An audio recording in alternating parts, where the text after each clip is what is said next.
know what that was.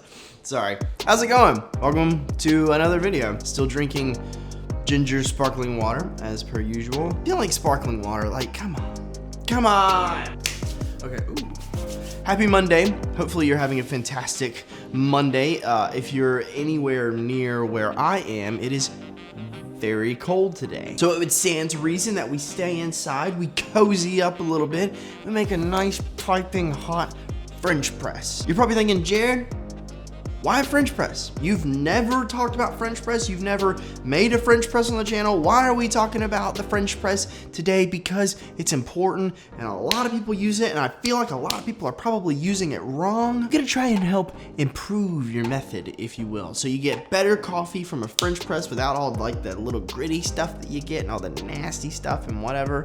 It's gonna be a good time. Okay, so if you're new to the channel, my name is Jared. I'm a photographer and a coffee enthusiast from Louisiana. And again, if you're not new to the channel, then you know I've never talked about a French press on the channel before. I've posted a couple of photos of a French press on my Instagram from time to time, and every time I do, I get people commenting saying, yo, make a guide on how to make a French press correctly, because I have one and I use one, but like I always get this silty, sludgy, like little bits of nonsense at the bottom of my cup and it's just bleh. So I'm gonna give you guys my technique to making a French press that should ensure that you don't get all of the like little silty bits that you get at the bottom of your coffee. You shouldn't get any of that. Now I do want to give a quick caveat. This technique is largely derived from James Hoffmann's technique. I actually applied it years ago when I first heard it. It's fantastic. I'll put a link to that video right up here. If you're not familiar with James Hoffmann, you should go watch him.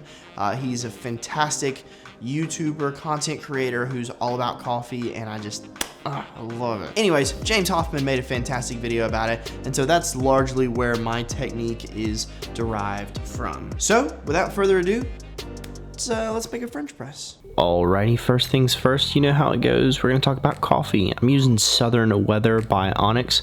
I've been really liking Onyx coffee here lately, so I think we're going to stick with it. Next up, you're going to need a French press. My wife picked this one up on Amazon, I believe. I'll have a link to it in the description. Next up, you're going to need a digital weighing scale, as per usual. You're going to need a kettle full of hot water. It does not have to be a gooseneck. Any old kettle will work. You're going to need a coffee grinder for fresh ground coffee.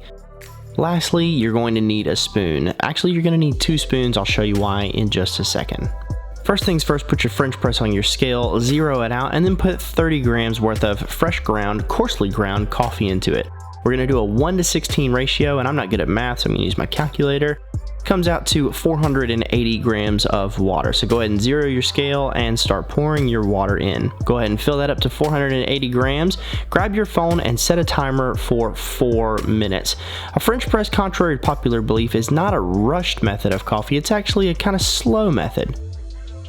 Once your timer goes off, go ahead and grab your spoon, give it a quick little stir. Now this is going to agitate the grounds and cause all of the big pieces to fall down to the bottom of the French press. After giving that a moment to set, grab another large spoon, start raking the foam and silty, sludgy bits off the top of the coffee, and then just pour those down the drain. Alright, we're almost there. Take your timer and set it for 4 minutes one more time, and then just walk away and let it do its thing.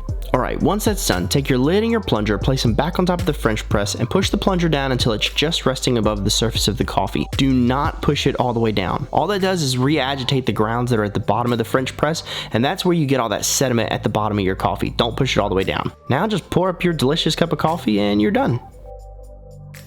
And there it is, the Jared Winkler guide to making a French press. It's honestly really good, and I don't talk about it enough here on the channel because I'm more of a percolation brewing method type guy. If you don't know what that means, there are 2 types of brewing coffee. There's percolation, which is generally when you're pouring water over the top of the coffee, and then there's immersion, which is typically what like a French press is, when you just put everything together and you just let it set, or maybe like an AeroPress or a cold brew or something like that. I'm more of a percolation. I like VC V60s or like Chemexes, that's kind of what I like. As far as the immersion side of things goes, an AeroPress, that's my go-to. I love the AeroPress. Use it almost daily. But I get caught up in the V60 and the AeroPress and the Chemex, and I just don't talk about the French press enough. It needs a little love here on the channel. So hopefully you enjoyed this. Hopefully it helped. If you did, make it a point to like and comment and subscribe. Seriously, do all of those things because it just makes my heart smile. Thank you so much for watching.